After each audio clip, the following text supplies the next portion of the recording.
So in Halo 3, there's an area that very few people have ever been able to get to, and the reason is pretty simple. It's basically impossible to access.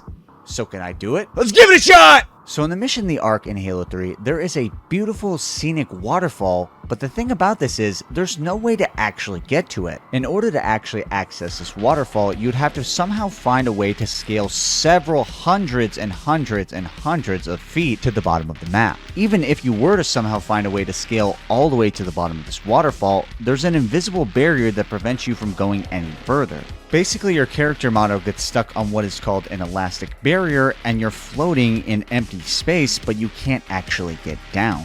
But there's no way for a player model to break this elastic barrier by themselves alone. It's kind of like being on an ice skating rink, except the ice skating rink is completely invisible and there's actually nothing below it. Except for the fact that there's an entire bottom of the map that you can actually explore if you can somehow manage to get to it. So very few people have ever been able to do this, and it's basically impossible. How would we even begin to conceive to get to the bottom of the waterfall? Well, the answer is pretty simple. We wouldn't be able to play within the normal confines of the physics of the game. We'd have to do something above and extra. We'd have to time travel. So the elastic barrier that I was mentioning a little bit earlier actually only exists on one side of the waterfall. If you can get to the end of this mission and somehow find a way to travel back to the previous section, the elastic barrier that normally exists on the waterfall doesn't actually exist on the side outside of the map. So what does this mean for us? Well, it means that hypothetically getting to the bottom of this waterfall is possible if I can figure out the time travel, but before that, I'd have to figure out a way to break out of the map after I time travel in the first place. And this step was not going to be easy. It was going to take a lot of meticulous planning and strategic thinking. So in order to pull off one of the hardest tricks in all of Halo 3, I have to do some thinking ahead. So if I can manage to time travel at the end of the mission, I'm still going to need to conserve a few checkpoints in order to get to the bottom of the waterfall. This means that I would have to skip most of the vehicle section where the Scarab comes in and there's this huge battle. And luckily for me, there is a way to do that. If you hurry out of the door that opens up the spire section, you can jump on a tree and then jump on the Scarab, and from here you can get on the turret. If you ride the Scarab outside of the map, eventually it will disappear into the ground. But you have to get off the Scarab's turret after it starts sinking into the ground, or else it will kill you from the speed of the Scarab moving so quickly.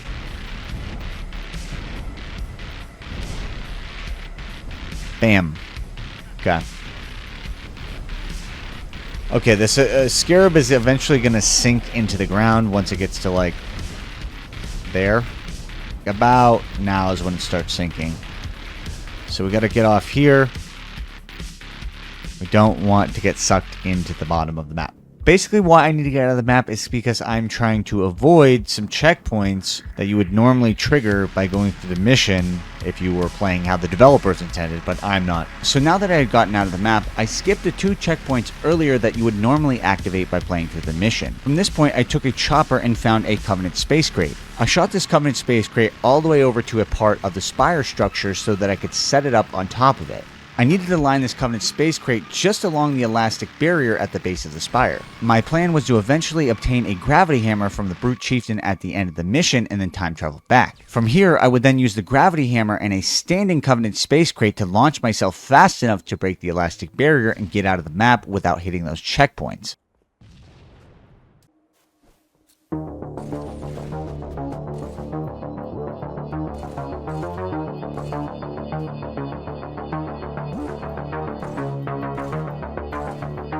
After about 5 minutes of messing with this Covenant space crate, I finally got it in an upright position set up. From this point, I took my chopper back a little bit previously into the map so that I could activate the Scarab that normally is supposed to come in. At this point, I destroy the Scarab because it's the activation point that opens up the next section of the mission. From here, I proceeded all the way until I met the Brute Chieftain in the room just before the boss battle where all the brutes are standing around him.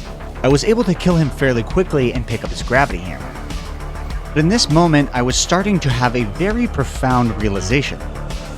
I completely forgot the tool that I was going to need to time travel to the earlier part of the mission. I forgot to get a warthog, and I really needed a warthog to do this. Oh, God. So, why exactly do we need a ground vehicle to get to the time travel spot? Well, this time travel spot is in a very precarious location. At the end of the mission, there's a corner that's a load zone for the previous section of the mission. But this corner is about 100 feet in the air and there's nothing below it. So the idea was to use a warthog launch to hit this spot. If done successfully, you'll go right through the wall. Okay, flash forward to me getting the warthog through all these doors. Go. Okay, so before I flash forward, I need to first explain to you how I plan on getting to the waterfall later. There's a piece of equipment in Halo 3 called an auto turret. Now essentially this is just a floating forerunner gun that shoots at enemies, but it has a very unique quality. It floats in the air. My plan, if everything else worked, was to try to ride this all the way down to the bottom of the waterfall.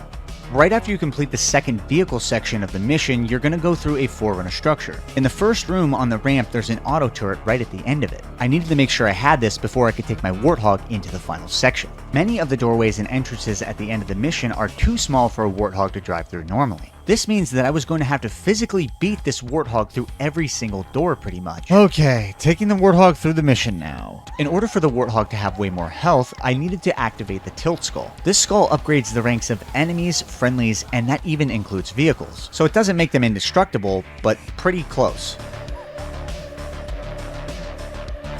Okay, I guess I'm going backwards into this hallway. You might think the trick to this is just keep bashing the warthog until it eventually fits through the door, but this is a science in and of itself. Many of these hallways are too thin to turn into the doorways, so this means every single door without a straight shot needs a special level of attention. The trick to successfully fitting it through these doors is hitting it upside down and then while it's diagonal punching it through these doorways.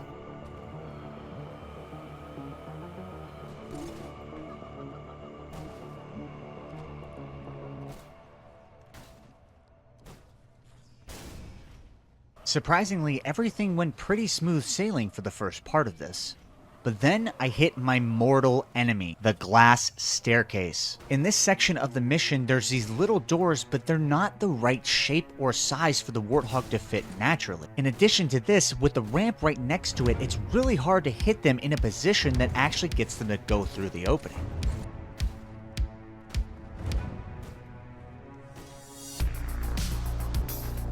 I was nearly through this opening, and then the warthog did this really strange thing. It somehow got magnetized to the ceiling. Now typically when a vehicle gets magnetized to something in Halo 3, you can't actually move it no matter how hard you try. At this point, I thought I was done for, but I was actually able to get the warthog through this successfully without it taking too much damage. It had sustained a lot of damage, but I didn't know how much more it could take. In order to warthog launch in Halo 3, you have to stick the bumper with a plasma grenade, and if this warthog couldn't survive the explosion of this grenade, I was done for. Unfortunately, I didn't pre-plan the next section well enough, and I drove my warthog straight through the door and immediately got hit in the face by about 10 brute shots.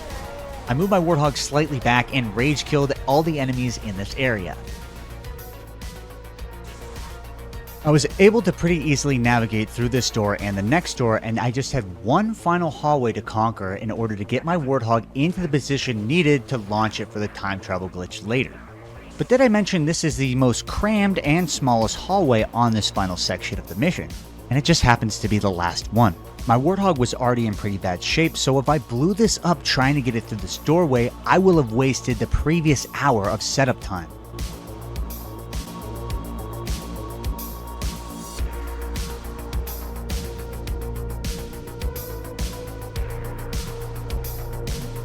Okay. One last thing to do. Bam. So right before I activated the Cartographer, I hit the warthog to the lower section of the mission. This is where the brute chieftain and the other brutes spawn in. Luckily, the vehicles don't actually disappear through this cutscene overlay. With my warthog on the appropriate level, I headed down one floor and killed the brute chieftain quickly to get his gravity hammer. After doing this, I was ready to go get my warthog and get it set up. I'm gonna need the hammer for later, but for right now, just need the warthog.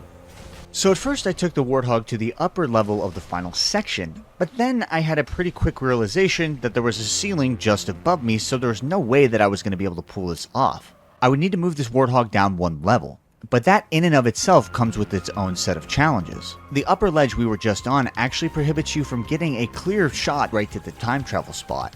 So this would mean that I would have to put the warthog in a precarious situation by dangling it a little bit over the ledge. I needed it to be far enough out from the ledge so that I wouldn't hit the platform just above me. But I'd also need the top of the warthog slightly angled towards a time travel spot. And I found out this was a very delicate balance. Whoops.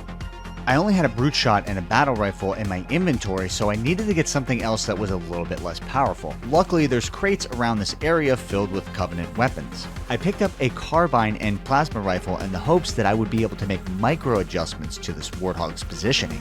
And for a change, something worked out, and I was able to do this in just a couple of seconds with no problems.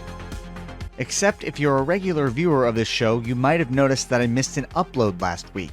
And there's a very simple reason for that. My entire computer died. Dunzo. No moss.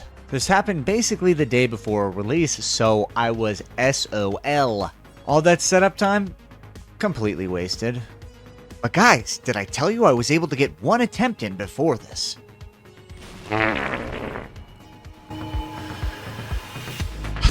Only an hour and 40 minutes down the drain. But today is a new day, as they say. And by they, I mean I was actually able to get a repair guy to come out to my house on a Friday night at 5 p.m. Now, I knew I wouldn't make release date, which is normally Saturday, but after spending $200, I was back on track. After about 45 minutes, I had my warthog through all of the main hallways, but I was back to facing my mortal nemesis, the glass room. Now, the first time I had it easy getting this warthog through this oddly shaped entrance, but the second time, not so easy.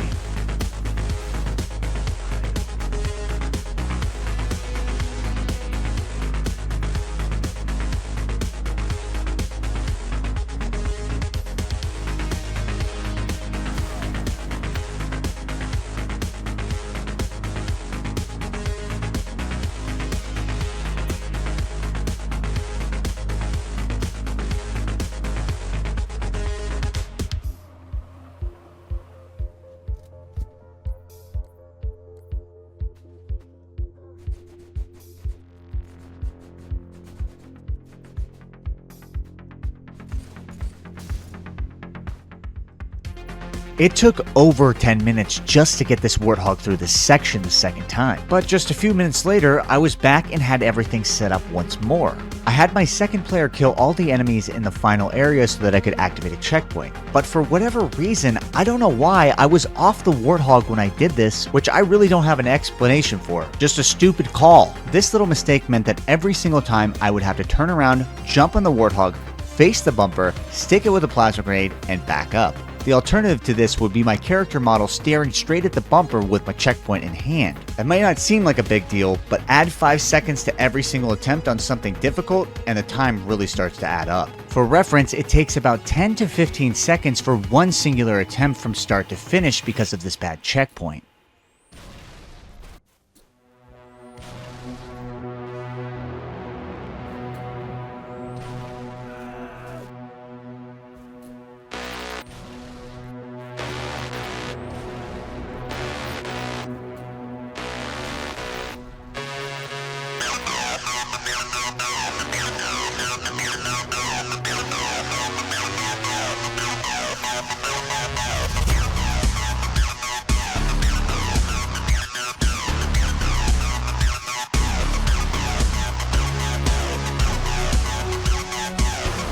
After about 10 minutes of attempting this, I knew that this was not ideal.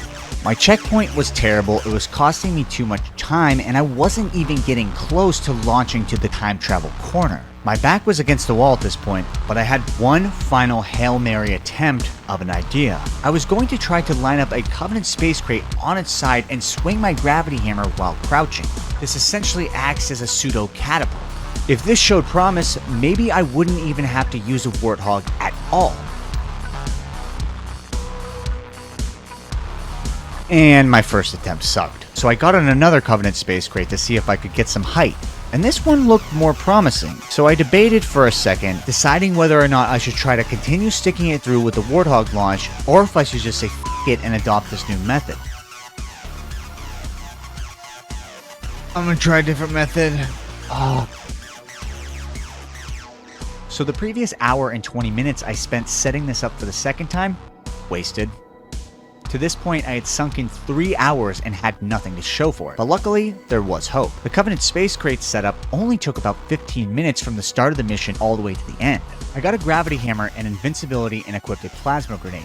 I set up the crate in a very particular orientation on its side. This orientation typically gives the most vertical distance and the fastest overall speed. But that brings up a good question.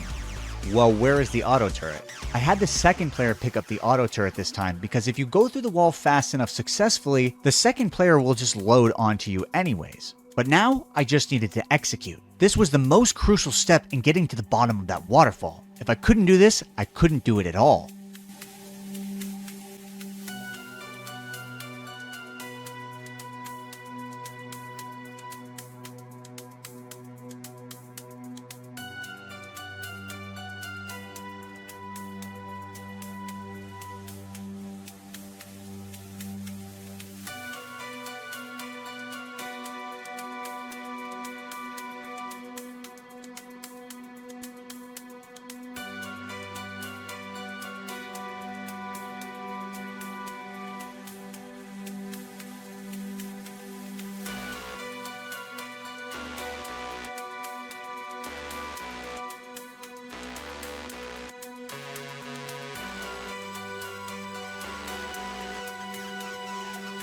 After 15 minutes of trying this, I was at my wit's end.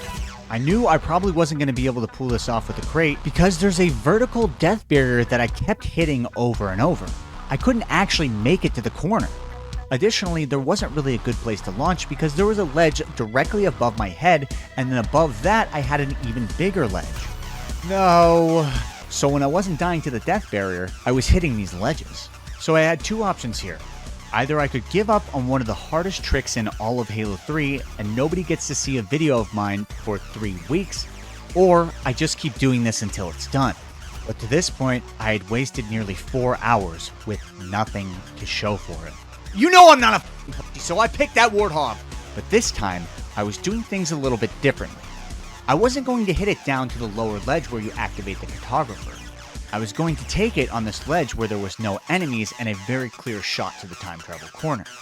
This was my last stand. And going against the theme of everything that's happened so far in this video, I actually got lucky for a change. Oh, perfect. Easy money. Okay, so I need to flash back a little bit. We'll get to the next step in this very shortly. But earlier in the video, I was saying that there were 2 checkpoints that you could activate later that I would need. Well, I figured out a way to get 3 checkpoints. Before I actually did this time travel glitch, I did things a little bit differently. I went and got a gravity lift and a chopper, and then I took the chopper over to the bottom of the spire. From here, I got it on top of this and then hid it further outside of the map. I then went back into the map, got a separate chopper, and shot a Covenant Space Crate over to the base of the spire. I launched it onto the top of this, and then took my player and stood on top of the crate. Using my second player, I shot my first player to death. I was going to need to launch this gravity lift out of the map in order to get the chopper to the designated map break area without activating a checkpoint. And without this gravity lift, I wasn't going to be able to traverse the terrain needed to get to that spot. I threw a grenade underneath this crate and shot a brute shot simultaneously to launch the gravity lift well outside the map. Boom, grav lift over there. So when I skipped all the checkpoints at the beginning of this section by jumping onto the tree and then breaking the map with the Scarab, I had one player stay outside of the map at all times. I needed to use this player as a spawn beacon or else I wouldn't be able to get out of the map without activating multiple checkpoints. Okay, looking for the chopper and the grav lift.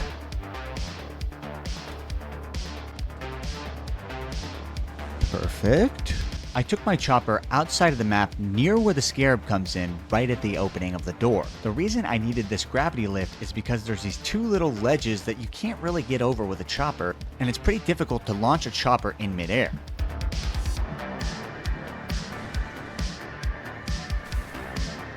Boom. Now I can just head to the crack over here and line this up so that I can use it to break out of the map later, because I won't. Basically, there's no other way for me to get out of the map. So I took this chopper and lined it up against the wall. I got sucked back into the regular map by the elastic barrier, but this is exactly what I wanted. Boom.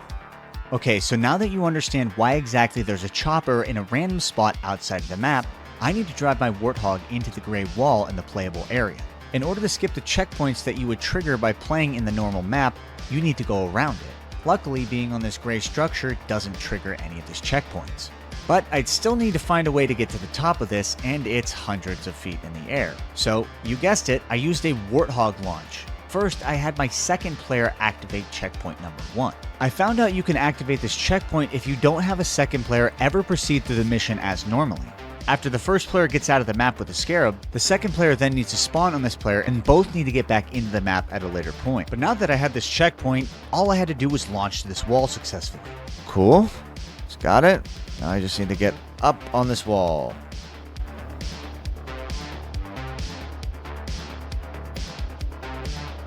Probably a little bit too high. Oh, elastic barrier saved me. Nice. Okay, so I don't know if you can see it, but my chopper is up right there. I made the long walk over to this chopper, and all I needed to do was break the map at this point. Jumping down now. Why is it flipping like that? Thank you.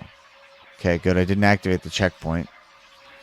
I just broke the barrier. Nice. I didn't activate it. Still. Perfect. Okay. So I'm just going to take it up this route right here. And then I'm going to go all the way over to this waterfall over here. Okay. So now that I had my auto turret and I was officially out of the map, all I needed to do was go to the ledge where I was going to set up for my final step, getting to the hidden part of the waterfall. Now, how was I going to do this? Well, I was going to try to throw the auto turret off the ledge, and then immediately after, I would go off the ledge onto the top of the auto turret. I would then have to ride it down about 1,000 feet without dying. This was going to be the most difficult part. Okay. I've continued on the long journey, and I'm nearly at my destination. I grenade jumped onto the top of this ledge, and then I scoped out the 1,000-foot drop below me. It's a long way down, but there's no better man than me for the job. I need my second player to go get a checkpoint, so give me 1 second. I had my second player proceed a little bit earlier into the mission to get checkpoint number 2. If you're wondering why I'm the Master Chief model in both of these perspectives, I actually go back and shoot from the second player's perspective after I complete a trick. So basically I have to do the setups for these tricks twice. Kind of like Les Stroud in Survivor Man. Every time you see him walking away in a distant shot, you know he has to come back and pick up the camera. Anyways, back to the first player's perspective. After 4 excruciating hours and $200 down the drain, all I needed to do was ride the sentinel turret all the way down to the hidden part of the waterfall. Bam. We're ready. Cue the music.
So the auto turret is a pretty light piece of equipment, and this makes it pretty difficult to balance on considering Master Chief weighs over 1,000 pounds. After a while of failing, I wanted to try a new method. I was going to try to jump repeatedly off the auto turret as it sank closer and closer to the bottom of the waterfall. After a few minutes, I gave up on this new method entirely because it was just taking too long and it wasn't very successful. So I had to go back to trying to perfectly balance on top of the auto turret all the way to the bottom of the waterfall. Ooh. It's spinning out of control.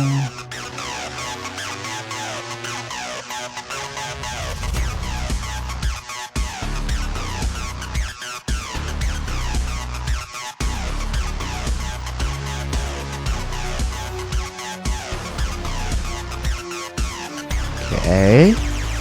Good placement.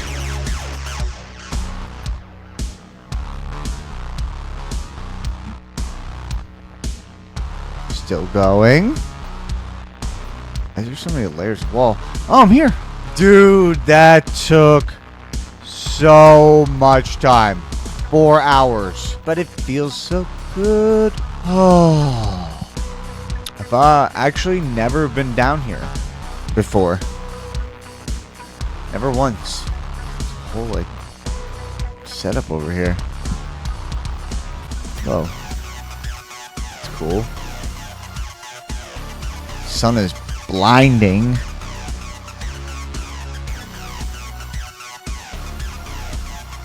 Dude, this, for whatever reason, the structure extends all the way to the bottom of the map. Dude, it is so hard to see anything down here. Dude, the structure looks really freaking cool from the bottom.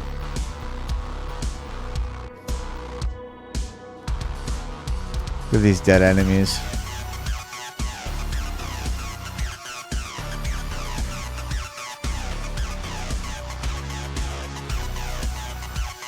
You can't remove their shells.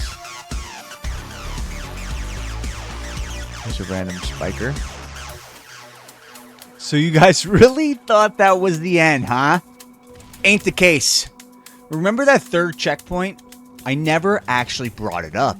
And there's a reason for that. My goal was never to get to the bottom of the waterfall. My goal was to get from the bottom of the waterfall all the way back up. But I couldn't explain that to you at the beginning of the video. You wouldn't get it. And I wouldn't be able to explain that in an intro. Before I ever did the time travel glitch, I got this warthog all the way outside of the map. That actually lived first try. That's crazy. Cool. Okay, so now that we're down here, I need to tell you about my secret objective. Whoa, this looks so sick.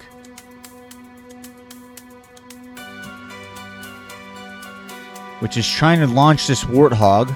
Well, launch myself with this warthog all the way to the top of this wall. So remember earlier when I said that I shoot tricks from 2 different players' perspectives? Well, that means that I had to do this twice. I used footage from the first session where you don't actually see a warthog at the bottom of the waterfall. Okay, now that I was atop this warthog, I had my second player get our third and final checkpoint in the map. All that was left to do was execute.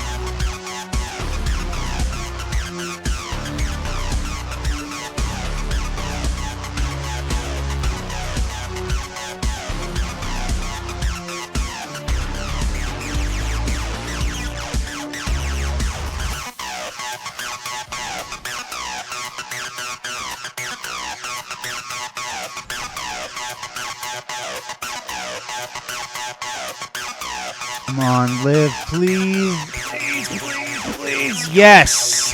Oh, thank goodness.